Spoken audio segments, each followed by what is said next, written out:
Okay, brilliant. So welcome everybody to the B Corp Workshop. This is just an opportunity for you to learn a little bit more about B Corps and what they are and what they do. Oh, we've got one more person entering the room. I'll just let them in now. So I'm happy to take questions as we go over the slides, but we have only got an hour workshop. So if there's anything like specific to your business that you want to ask, maybe wait until the end. But I'm happy to kind of make this a bit of a discussion, as most of our workshops are.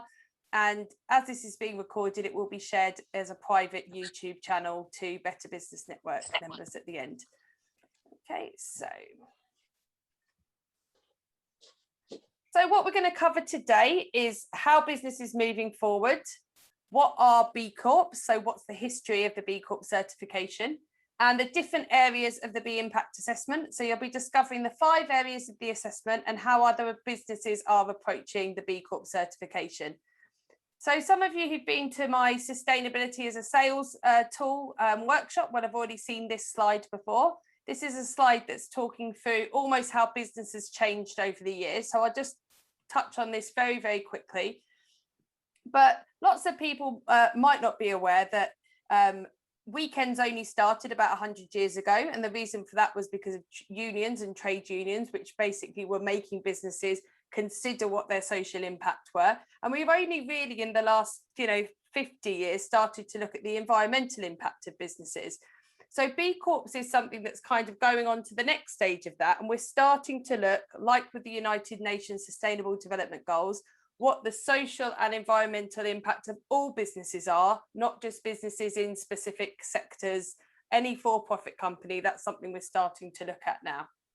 So this is just a kind of quick overview about how business has changed from, the Industrial Revolution. And you can see slowly, we've started to see more social impact and environmental impact come into businesses, such as fair trade organisations starting. And then we've got B Corps beginning back in 2006.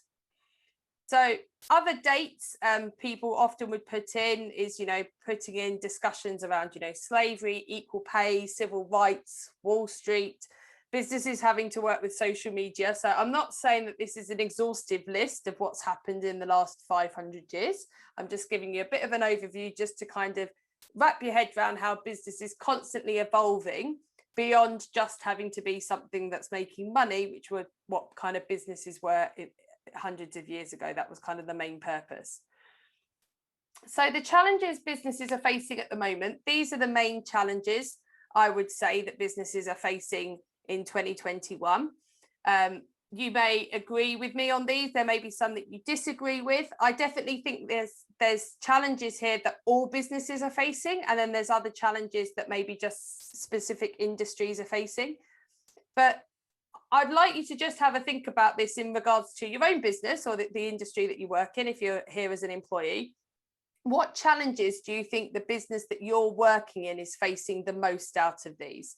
And do you think I've left anything out here? Is there anything that I've left out in regards to what businesses, like what challenges businesses have?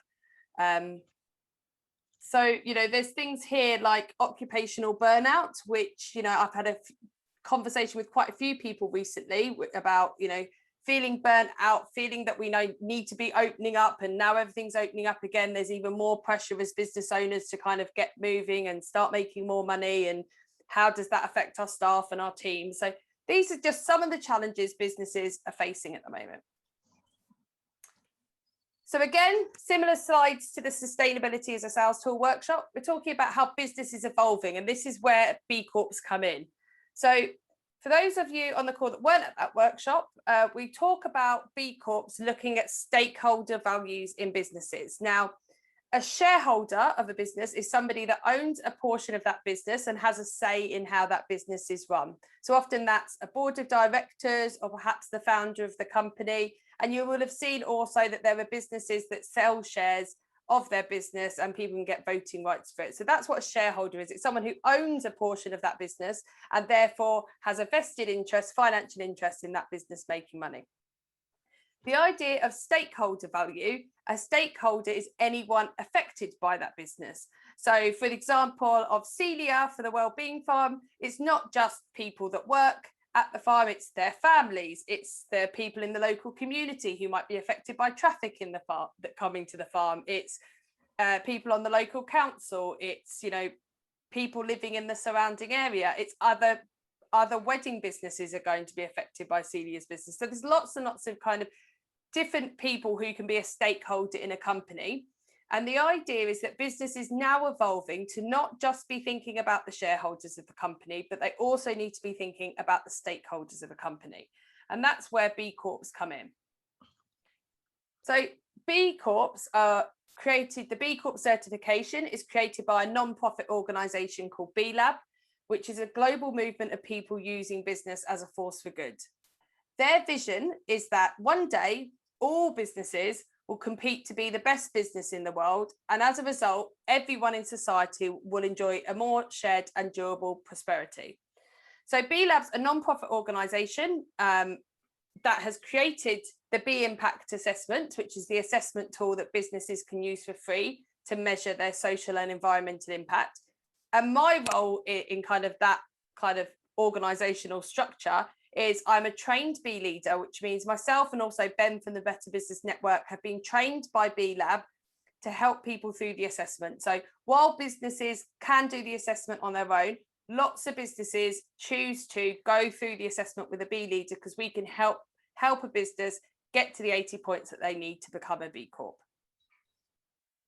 So there's lots of other kind of sustainable business kind of certifications and trademarks and things like that have come out in the last 20 years. And some of these you would have seen before. We've got Fair Trade, we've got the Rainforest Alliance.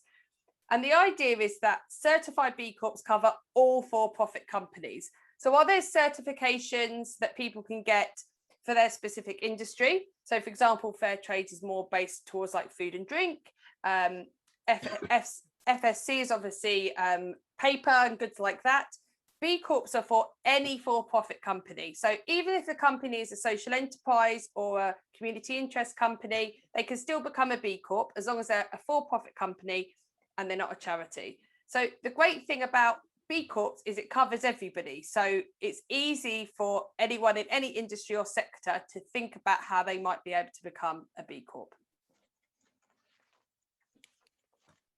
So I always say a really super simple way to describe B Corps is what fair trade is to coffee or LED is to building. Now, if you're not in construction, you won't know that, but a lot of you will have heard about fair trade when it comes to coffee or chocolate and might not specifically know what that means, but you will have you do almost as a consumer, you think, well, I know fair trade's a good thing. You know it's a good thing. You know it's about social impact and environmental impact. And though maybe as a customer, you might not know exactly what all the rules are to become a fair trade company, you almost know that it's gone through a process to check that it's working well. And that's almost what B Corp is to for-profit companies. Now, to give you an idea of how many B Corps we've got in the world, this is a bit of an old slide now. We're looking at around 4,000 B Corps. Now, I don't think that's a lot, bearing in mind it started in 2006. And in the UK, we've now got around 500 B Corps and pending B Corps. So again, not a huge amount. They've only been around for 15 years, but you will recognise some really big names in here who've become B Corps. We've got The Guardian, Triodos Bank, Ben & Jerry's Ice Cream, Body Shop. So there'll be some on there that you might not recognise, and that's because this is a slide mainly based for the US market. But there are some UK companies there that you'll know that are B Corps. So there's over 4,000 worldwide. UK's got over 400. That's a 600% increase in applications since COVID hit. So why are people becoming B Corps? It's because of mindful consumers. So this is the idea that lots more people are now caring more about protecting the planet, wanting to pick a brand with a better record for sustainability, but also don't think they should have to pay more for sustainable products. And that's an issue that's really difficult for a lot of business owners, because often to be more sustainable, there's a price tag attached to it for the business. Maybe you might be using something that, as an example, lots of catering companies might use plastic cutlery because it's cheaper than wooden cutlery, disposable cutlery, but actually it's just not as sustainable, not as environmentally friendly. And actually it's quite interesting because we've left the EU now, but the EU has actually created a no single-use plastic rule, which now Britain is not part of. So it'd be interesting to see how quickly, if Britain adopts that policy as well when it comes to single-use plastics in how companies use them. So the idea is that now we've got mindful consumers. So all these stats are taken from a report by Wonder and Thompson. It's a report that's explaining why businesses should be looking at B Corps, not just because you want to be a business for good, but also it's good for business. So according to conservative estimates, there's this new, they call it the new sustainable economy. So you may have heard of the United Nations Sustainable Development Goals, which I do talk about in my sustainability as a sales tool workshop. I won't go into them today, but the idea is that there are 17 goals that all businesses and all individuals should aim to achieve before 2030. The great thing about this is with the UN SDGs is that you can get involved in them as a business or as an individual, whereas B Corps is more based for-profit businesses. Now, this sustainable economy is estimated to be worth £12 trillion and create 380 million jobs. So it's a potential win on many fronts for brands, which can drive to, really maximise their efficiency as being sustainable businesses. Companies such as Unilever, who own Ben & Jerry's, are also showing that it's possible to make a profit too when you're focusing on trying to attract these mindful consumers. So a few stats around B Corps. Another reason why businesses become B Corps certified brands in the UK have grown 28 times faster than the national economic growth.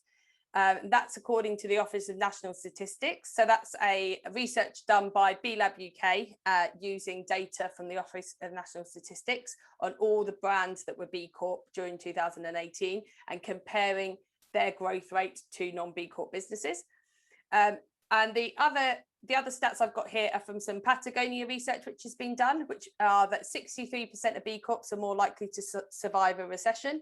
And that's been quite interesting as well, because obviously most businesses had a really terrible, difficult, hard year last year. And actually a lot of businesses that had already put sustainable frameworks within their model came back, and they said that was something that really helped them through the recession or through the pandemic, I apologize.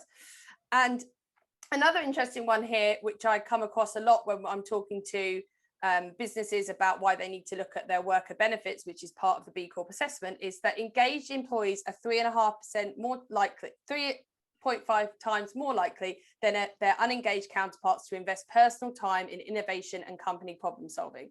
Now, for somebody that has a business with, anyone beyond themselves, you have a very different mindset as a founder of a business to as an employee of the business. When you're the founder, it's your life, completely takes over. It's almost like your baby. When you work for a business, you approach it in a different way. For a lot of people, that could just be work, but it's really important B Corps create a great culture for their staff, lots of workers' benefits and things like that, and create a culture in which workers feel part of the mission, part of the purpose to create a good company. And as part of that, people are more engaged in their job. And I'm sure if I stop to the workshop now, there's definitely people on this call who could talk about when they've done a job that they didn't feel valued or they didn't enjoy, and they probably didn't work as hard as they could have because they weren't engaged in the work they were doing. And then when they have worked on projects that they felt really engaged in, they almost feel, because they feel part of that, they'll work hard and they want to solve those problems. They want to help those businesses find solutions.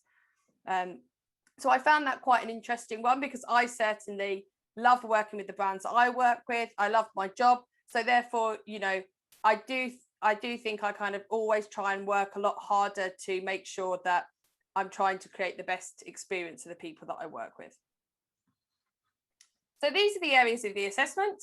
There's 5 areas in the B Corp assessment. You would have also, if you've already gone into it before, you'll see there's another section called the disclosure questionnaire. That's more to raise any sort of red flags almost to the evaluation analyst. and it will that asks questions such as if you are involved in tobacco or alcohol, because you'll just be asked a few additional questions on top of the assessment, just that you need to provide evidence for. But these are the areas that are the points based. So the disclosure questionnaire has no points attached to it. So these are the 5 areas. It's over these 5 areas that you need to get 80 points. So there's not a minimum score that you need to get in each section. There is a overall minimum score you need to get, which is 80 points to become a B Corp. If you're a founder only business, so if you run a business and you have no employees, or you're the only employee, so this even counts if you are a limited company, but you've put yourself on the payroll as a director, but you don't have any other employees or members of staff, according to the B Corp assessment, you count as 0 workers. Now, when you do this at the beginning of your assessment, it will mean that this workers section doesn't come up in your assessment, but what it will mean is that you kind of score differently for points in the other sections. So it is still possible to get 80 points overall. You'll just approach it in a different way. But these are the areas if you do have employees or more people on the payroll than just the owners of the company. So those are the areas. So I'm going to quickly go through these areas with you now. So first area we've got is workers. So I've put a couple of examples here of businesses doing some really cool stuff in the workers section. So here we've got an example of Patagonia. So they've got a 4% turnover of workers, which means that, you know, they have a lot of people stay with the company for a very long time, not leaving very often. There was quite an interesting article recently, probably in The Guardian, because that's where I get the most of my news, because I'm a white liberal, that Amazon was worried that they were going to run out of employees because they're just growing so fast. There's so many people that work for them, but they're getting such a high turnover rate of people who work at Amazon because of employee burnout that it's actually kind of been leaked that they're nervous about the point where they're going to run out of people that can work at Amazon. And that's showing a huge issue on Amazon's part, that they're creating an industry with very high turnover. So Patagonia does this really well. They have a 4% turnover of workers. And when it comes to job applications, every time Patagonia put a job on their website or on their jobs board, they have around 9,000 applications. So it's a company that loads of people want to work for. They also have something quite cool. And if you've read the Patagonia autobiography, which has got the same name, Let My People Go Surfing, which is that every 2 weeks they kind of extend the work hours on the other days and employees can have a 3-day weekend. So it's the idea that flexible working, people want to stay with them for a long time. So they're really providing some really great employee benefits because people want to stay working with them for a long time.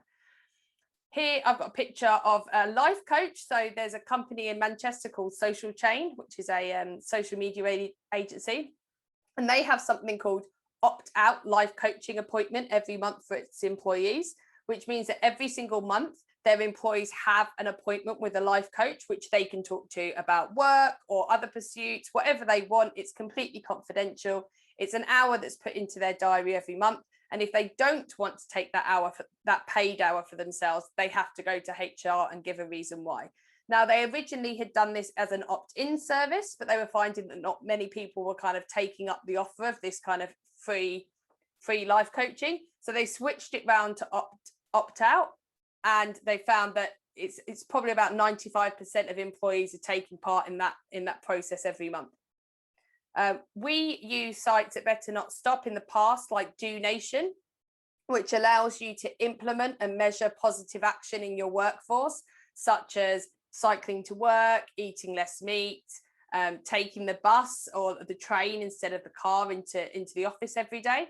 And that's a subscription-based model, and that allows you as an organization to start to measure the impact that your company is having through what the workers are doing. So there's lots of different ways in the workers section, or different things you can do in your business to kind of gain points in that workers section. But questions you'll be asked there quite basically are things like, do you have 0-hour contracts? Do you have temporary staff? what are your employee benefits? So it'll be asking questions such as how much holiday do people get? Do you have private healthcare available? Do you pay the living wage? All these sorts of questions are asked in the workers section of the assessment.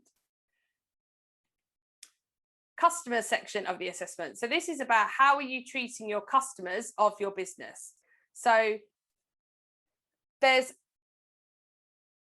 here I'm talking about a few different businesses who are doing something like interesting. So we've got volunteering opportunities for members of their team in Benefacto. They have a social mission in their business to engage more professional businesses into meaningful volunteering. And then this is translating to what they're talking about with their customers. Quite interestingly here, I've got the big issue as well. The reason that the big issue is an interesting one is because often people think about the big issue as a magazine, and who are the big issue customers? Oh, it's me when I walk down the street and buy a big issue, I'm the customer.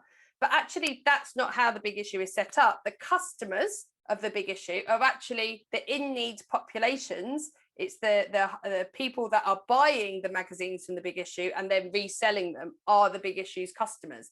So it's quite interesting how that sits in the supply chain, because you would be like, you know, quite normal to think, oh, well, I'm the customer because I'm buying the magazine at the end, but it's actually the person selling you the magazine that's the big issue's customer.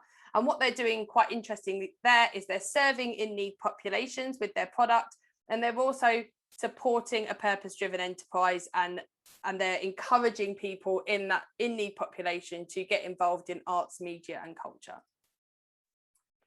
The environment is the next section. So what can companies do to look after their overall environmental stewardship? So an example I've got here are two businesses that I know very well. So Illustration X is a business that I'm helping through the B Impact assessment. They are an illustration and animation company based in London. Something they're doing is they wanted to plant 1.5 million trees through their client work. So every single time a client came into their business to get some work from them, they would plant a certain amount of trees, and they hit their goal of 1.5 million trees. So now they have a stretch goal to 10 million trees to grow, to plant based on when their customers come in and they get work, they'll just plant some more trees. It's not something that's based around, it's an addition to their business model. So this is an additional thing they're doing for the environment. There's lots of other things they do as an organization as well. 1% for the Planet is a business that is an organization that businesses can use to look at their environmental impact. So environmental impact in the B Impact assessment is asking questions such as, are you measuring your carbon emissions? Are you looking for ways to reduce your carbon emissions? What are you doing as an organization in regards to kind of reducing your overall environmental footprint? So it's also questions such as, if you have a leased office, what energy is that office using? If you're working from home, do you have environmental policies for workers working from home? So there's lots of things around the environment in this section of the assessment. 1% for the Planet is a company that a lot of B Corp companies work with. They're quite aligned. So 1% for the Planet means that by becoming a member as a for-profit organization, you will dedicate 1% of your sales, that's sales, not profit, because they can be very different, but 1% of your sales every year you donate to 1% for the Planet. And you can donate that money to either a high impact social nonprofit or a high impact environmental nonprofit. So something we do at Better Not Stop that kind of covers this environmental section is we have a lot of work from home environmental policies. So even though we're a fully remote team, we have policies in place such as making sure people turn off their computer at the wall at the end of the day. They don't, you know, we encourage people to use renewable energy at home. So for example, in my home, I use Octopus energy, and it's climate positive as well because they carbon offset any energy coming into my home that is unrenewable, such as the gas. And we also are 1% for the Planet member, and our 1% for the Planet high impact nonprofit is Just a Drop, which is offering clean water and sanitation around the world. So it's both a combined social and environmental nonprofit that we're working with. So the environment section looks at what companies can do to look at after their overall environmental stewardship. So there's a couple of examples of what some companies are doing. Next section is the community section. So what is your organisation doing to contribute to the economic and social well-being of the community in which you operate?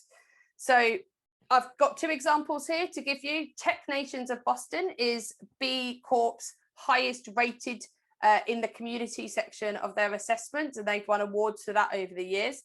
So annually, they participate in the Green Streets Initiative Commuter Challenge, where their employees try to log their commute on the last Friday of every month to not be in their car, but to do something different, to walk to work or cycle or use public transport.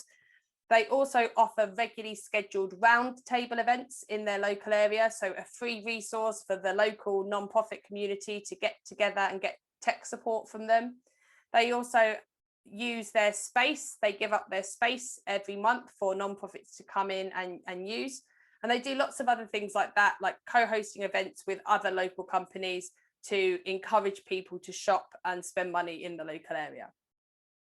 And they another thing they've done loads, I won't go through all of them, is they've launched bostoncharityevents.org. So they actually host their own website that allows nonprofit organisations in their area to advertise events. So they're using something they do as an organisation to benefit the local community. Few things, I put Better Not Stop up here just as an example of what you can do as a small company, is that I volunteer every 2 weeks at my local food bank, and I also work for them with their supporting them in their business and marketing strategy, because they need a lot of support in how they're kind of putting together donations and communicating with other people. So that's what I do at Better Not Stop in regards to my local community. And I also encourage other members of the team to get involved in their local community as well, because we're so spaced out around the UK. But there's lots of things we can do as businesses to get involved in our local community, such as joining local networking groups and looking at ways we can help support other businesses with the services that we provide. Governance is the one that often people find a bit tricky. It's the one that we go through at the beginning of the B Impact assessment.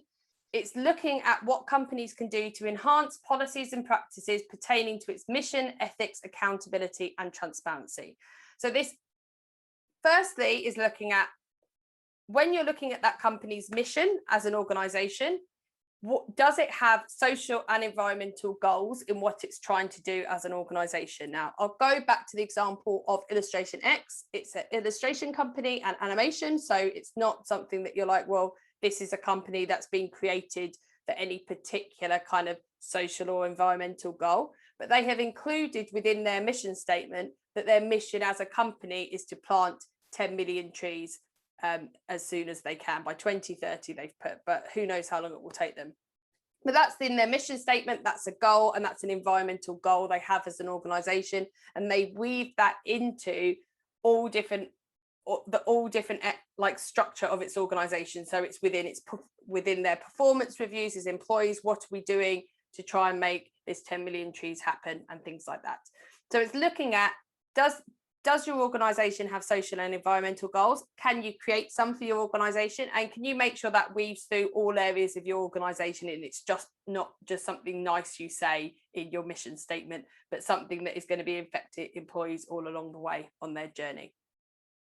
It's also looking at things like accountability and ethics. So if you are a company that just has a founder, perhaps you need to look at trying to get, it's called, you can get a non-exec board of directors or a board of directors to come and help you run your organization. Now, these can be people that come in and do it as a volunteer. They can be paid positions. They can be people who come in and do it to become a shareholder of the company. But it's the idea that you're bringing the responsibility and the accountability and the transparency of how you run your business to more people than just one person. So this is quite important if you're a founder only company, to have a think about how you get together an advisory board or a board of directors that you can talk to about the decisions you're making as a company to make sure you're being fair and transparent when you're doing that. Another thing in this section is you can also start to talk to your staff about the finances of the business, the financial goals of the business. It's about are your accounts being audited by somebody outside the business to make sure that you're paying your taxes and all that kind of thing. So it's all about the structure of the organization. So some of the examples I've given here is for the B Corp handbook. That's not a very good image of it, I do apologize, but we've got the B Corp handbook here, and Ryan Honeyman, who wrote that handbook, and I did his study course on how to be a B Corp consultant, runs an organization called Lift Economy. And the interesting thing about Lift is when they went through the assessment themselves, they realized that they didn't have a formal board of directors, and they decided to form one triggered by taking the assessment. And they also wanted to start thinking about how can we be more transparent as a company. So now he makes sure that all his employees have access to the financial data, and also has an intentional education program around those shared financials. So it's the idea that transparency is really key in how you manage your business and how you share that information with other people. So how do you pass the B Corp assessment? Pretty simple, I guess, is you have to look at your legal structure, which I'll go into in a minute. You have to get 80 points, and then you have to submit your assessment, and you will join the queue to be assessed by an independent assessor. So first, you need to complete your B Impact assessment. So I would give yourself 1 to 2 hours per section. I know that Celia's already been through it, but I definitely recommend a bit of time to go through each section and just have a look at seeing where you are now with just a sheet of note paper to take some notes and think about, oh, actually, at this section, for example, with governance, if you don't have a board of directors, because that'd be a goal you put in your business. Then I would create a roadmap to implement your score of 80. So a lot of businesses who approach Better Not Stop, or that I speak to, have those values in their business, really want to create a bigger impact, but they can't quite reach the 80 points. So this will be things like changing policies in your company, restructuring things, looking at your supply chain, and looking at the legal changes. So the legal changes in the UK are to change your articles of association. And remember that first slide at the beginning that was talking about shareholder and stakeholder values? It's about putting a line in your company articles of association saying that the directors of the company are working in the interests of the stakeholders, not just the shareholders. So in the UK, in company law at the moment, when you start a business through Companies House, it's enshrined in company law that your business must work in the interest of the shareholders. So what you're doing is you're making a legal change to your business, and you're submitting that to Companies House to say, no, that's not how we're running our business anymore. We want to work in the interest of the stakeholders. Now, there's something at the moment called the Better Business Act, which you can commit to as a business owner, which is saying that we're trying to lobby for a change in company law. And we're saying, do you know what? We actually think all businesses should be stakeholder driven. And we've all signed the petition to our names to say this is how we think business should be.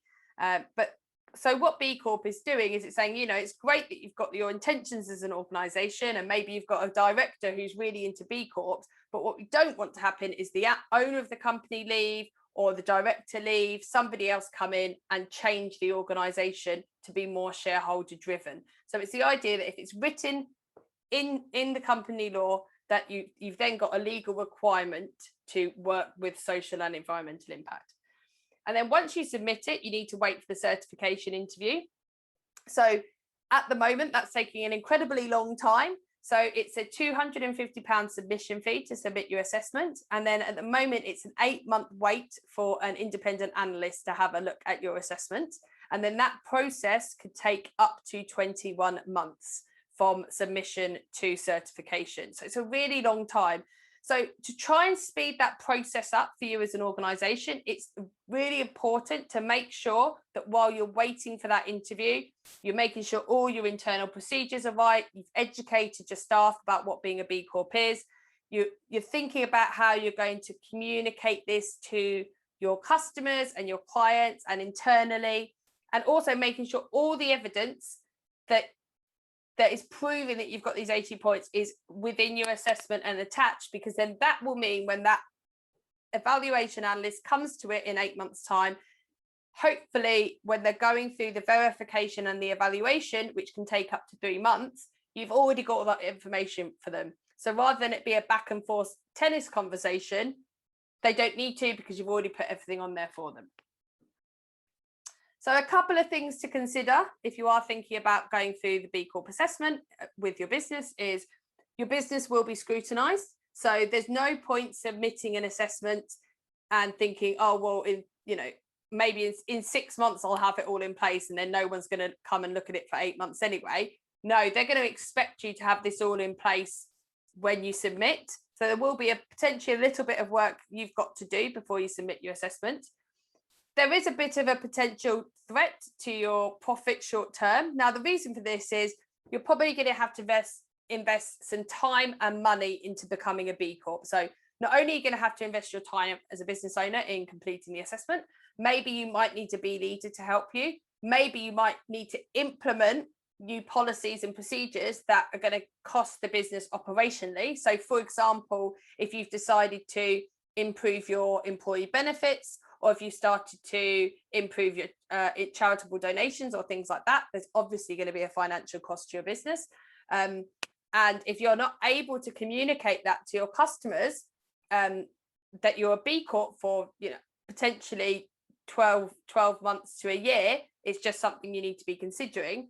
But again, this is one of the reasons that I always suggest aligning with the SDGs and starting to communicate with your customers once you've submitted the assessment, that you've submitted, you're in the queue, you're working towards that certification, are all really good things to do. Said here, quite obvious, there's additional resource commitments. So, there will be members of your team. Obviously, this call is a prime example. Celia's got a few members of her team on this call. So you are having to consider that you will have to put additional time and resources into becoming a B Corp. Costs and waiting times of up to 21 months, and ongoing support and reporting. So it's not just, okay, I'm a B Corp, great, okay, give me my logo, I'm going to stick that on my website, I can just get on with things now. No, the certification lasts for 3 years, but every single year you've got to provide an impact report to show what you're doing in all these areas. Now, again, that's going to be somebody's job every month to start compiling that data. It's going to be somebody's job to compile that impact report every year, and also to communicate it to everybody. So there's quite a lot there. So I've got a couple of questions here, which I will go through at the end. But CICs or companies limited by guarantee do work with B Corp mark. That as long as you're not a charity, you can become a B Corp, as long as you're a for-profit organisation. You cannot say you're a pending B Corp when you've submitted your application, Celia. There's an opportunity. Pending B Corp is a business that has been operating for less than 12 months, so cannot provide all the data to B Corp that it needs to become a full B Corp. So you'll see that Better Not Stop is a pending B Corp, and that is because we submitted our assessment 2 months after we've been operating for 10 months. And we've actually submitted to become a B Corp in, I think, August, September last year, and we're still waiting to be assessed on that. So you can't call yourself a pending B Corp now, but you can say that you're working towards becoming a B Corp, but you wouldn't be able to use the logo in any of your kind of like literature. But you could on social media use the logo explaining very clearly that you're not a B Corp yet, but you've submitted your assessment and this is why you're working towards it. So a couple of tools you can use to measure and reduce your impact that might be useful when you're going through the assessment process is checking your website carbon imprint. Now, there's one called websitecarbon.com. I've recently heard of another one called Create, which I will share in the Better Business Network Slack channel. Obviously, you can use the B Impact assessment to measure and reduce your impact. So you can actually do the assessment, don't have to submit it, you don't have to go through the certification process, it's completely free to use, but you can use it to start to think for you and your business, what are the areas important to you? What changes could you be making? You could just use it almost as a tool to just try and improve your score incrementally without ever submitting the assessment. And you can say to people, I've completed the B impact assessment and our score is currently this. We're not where we need to be to submit, but we're working towards it. And these are our goals. So that's things you can also communicate with your customers. You've got the SDG Action Manager. So I've mentioned them a couple of times here, the United Nations Sustainable Development Goals. So B Lab has also created something called the SDG Action Manager. That's a way for you to use the Sustainable Development Goals, those 17 goals, and actually create some action points and what you can do for them as a business. And again, that's a completely free tool you can use. If you're an e-commerce company, I know no one on the call today is, but anyone that might be watching this video afterwards, there's a website called Mindful Commerce, and they have a sustainability framework to help e-commerce organizations have more sustainable practices. Ecology is something we use at Better Not Stop and also at the Better Business Network, which helps us plant trees so we have a climate positive workforce. This is best for organizations that are service based and fully remote. I mean, I find it's a relatively easy thing to do for Better Not Stop. When you're talking about the actual kind of carbon footprint and climate positivity and all that kind of stuff, the aim as an organization always should be to try and measure what you're doing and try and reduce it. So not just planting some trees to offset it, but actually actively try and be reducing your carbon footprint. So if you have a product-based business or a physical organization, you more want to be looking at how can you actually accurately measure what your carbon footprint is as a business. So there's a couple of ways to do this. There's a business called Climate Partner, which allows you, they will help you, and they use scientifically driven, data-driven resources to work out what your carbon footprint is. And we're also working on some services in Better Not Stop to look at how we can align with the sustainable standards with the United Nations when it comes to carbon footprint. But ecology is a really good almost first step for businesses to become climate positive. Today, they recently mentioned that they've just got £4 million worth of investment. So I'm sure they're going to be doing lots and lots of work in really growing their offering as an organisation. 1% for the Planet is a really easy way for you to join a community of purpose-driven businesses, and two, to actually really physically show that you're doing something to help the planet through the work that you're doing. So when I'm coming to costs here, I'm going to just go back a step. So those first 4 things that I've mentioned there are all free to use. Ecology works out around £4 or £5 per employee every month. You have a really nice shiny profile page on the ecology site where you kind of shows your forest is growing. You can share a link with people so that if they can add to that forest. You can also, we use our ecology forest to plant additional trees. So if we get referred a customer by an existing customer, part of the thank you package is planting 100 trees in our forest. And that's usually about £100. We usually spend about £100 doing that. So ecology, all the prices are very transparent on the website. If you are looking at that as an option, it's around £5 per employee, as long as you're not doing lots of air travel and stuff with your organisation. The great thing about ecology is you'll see on the Better Not Stop website, you can actually see how many trees we've planted through ecology. And we've also got our 1% for the Planet badge on there as well. 1% for the Planet is slightly different setup. So you pay a membership fee, which I think is around $200-300 to become a member of 1% for the Planet. But that money is taken off whatever 1% you're donating at the end of the year. So say, for example, you've paid your £300 membership fee, you get round to a year, 1% of your sales is £500. They will take that £300 off, and you just have to donate £200. And how it works with 1% is you join, you pay your membership fee, you get access to a Slack community, you get access to kind of all the press pack logo, all of that kind of stuff. You'll have an account manager who will help you decide who your 1% charity is. So you can say, there's a directory on the website, but you can say, actually, I want to work with a social impact company, or I want to work with a company in the UK, or I want to work with a company in Australia, or you want to work with a company specifically with an environmental impact, something on the call, we've got the Impact Fund and the Better Business Network, and I've pulled out 5 different organisations who are all approved by 1% for the planet. And how that works is a non-profit organisation will get approval from 1% for the planet and join the 1% for the planet database. As a for-profit company, you come in, you pay your membership fee, you will then either choose who you want to be partnered with or get some support from an account manager to choose your partner. And then that can be your partner for 1% for the planet. So at the end of the year, if we're using the example that we've got £500 here, we've spent the £300 membership and we've got £200 to pay this high impact non-profit, you just pay that £200 directly to the high impact non-profit. 1% for the planet don't get involved in that transaction. So it's a really good way to join a community of people who also have those same values. But that's around the cost for that. So it's just something to be aware of as a business owner. If you're deciding to do that within your financials, it's your sales, not your profit, and that needs to be included in your P&Ls. This website, actions.protect.earth, is a really good place to start to roughly measure what your carbon footprint is as an organisation. Lots of scientific data on there that you can start to create a bit of an idea of what your carbon footprint might be.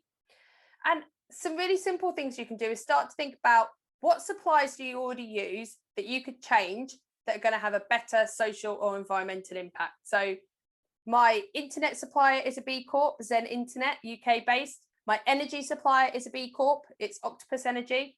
My mobile is an Honest Mobile, again a B Corp. You can see kind of where the trend is going here. But I've heard some really interesting things, fuel cards that are run by sustainable organisations that carbon offset any fuel you get. Is there packaging in your organisation you can make more sustainable? I also invest with Ticker personally, and something we could all do as individuals, not just as businesses, is think about where we're putting our money. So if you have a pension, is it in a socially responsible fund? If you have a bank account, are you banking with a bank that is an ethical bank? Triodos Bank, which is the bank I use for my personal account, it costs me £3 a month for a personal account, but I know my money is being invested ethically. Ticker is where I use for my impact investing. And I also work with Pension B, which I have my pension in, which is only putting that money in socially responsible funds. So really important, not just as businesses to think about where we're putting our money, but employee education about how they can put their money in more socially responsible and better environmental impact places is important. A couple more resources to help. I told you I'd give you a ton of free resources on this chat. So to help you do your legal change to become a B Corp, I always say, if it's not just your business, for me, it was quite easy. I was having a conversation with myself. Shall I change my legal structure? Yes. Should the articles look like this? Yes, done it, handed it into Companies House. It's free to do. If you've got more people, there's a beta version of something called getpurpose.ly, and they are working with a law firm to help businesses create these documents for free. Have a look at the B Corp directory. So it's a list of all the businesses that have become B Corp. So a really good idea to gauge what your score might be is go on the B Corp directory, search other businesses in your industry, see what scores they're getting in each section. It might help give you a bit of a guide of where you sit within that. Also might show you if you're going to be the first business in the UK that is a B Corp in your industry, or, and things like that. So it's quite a good indicator. And it's also good to look at businesses that potentially you might be able to partner with or talk to. Definitely, I know the B Corp community is very friendly. So if you saw a business in the same industry as you that might be able to give you some advice on how to become a B Corp, what a great way. Just reach out to them and ask them if they'd like to talk about becoming a B Corp. The Ethical Hour website, if you haven't heard of it, they run a Twitter conversation at 8 p.m. every Monday. So it's a great way to connect with other ethical business owners. But they have an article on their website about how to create a climate disclosure report. We are in a climate emergency. Net zero is by 2030, but we all need to be moving a lot faster than that. So how can you look as a business to create a climate disclosure report? There's a great article and resource there you can look at. The regeneration report, which I've referred to a few times in previous workshops on the Wunderman Thomas website, again, free to download, lots of data-driven statistics there, which explaining how people are shopping, how people are consuming, really the behavior of potential customers. So it's quite a good way to look at what are the motivations of people when they're trying to be more sustainable, so that you know how to talk to them as well. And they've just had a new report come out as well. So they've not just got the regeneration report, they've got a new one as well. So there's two sustainability reports worth looking at on that website. The Green Biz website, Sustainable Brands website, they're great for news and information. They've got some great newsletters worth signing up to, getting to see the information if there's anything in your industry that might be relevant for not just your customers that you can share on your social media, but to keep you up to date. The Patagonia website's got 3 really good reports. One on why investors should invest in B Corp companies, why businesses should become B Corp, and then just their general experience of being a B Corp. So, you know, Patagonia are almost like the pedestal for all businesses when it comes to being purpose driven. So some really great resources on there, some actual reports done specifically on B Corps, because there's not a lot of information out there, despite it being around for so long, simply because there's so few, I think. Obviously, my newsletter, the Better Business Network, and the B Leaders website. So as I mentioned, B Leaders are completely independent to B Lab UK and B Lab overall. They're a non-profit. So there's lots of different B Leaders out there all around the world. I'm on the B Leader website, Graham and Ben also, who's in the network. But there's, you know, if you're looking for a B Leader specifically in your industry that you want to talk to, you can go on the B Leaders website, contact people, get in touch with a few people, see someone that might work for your business.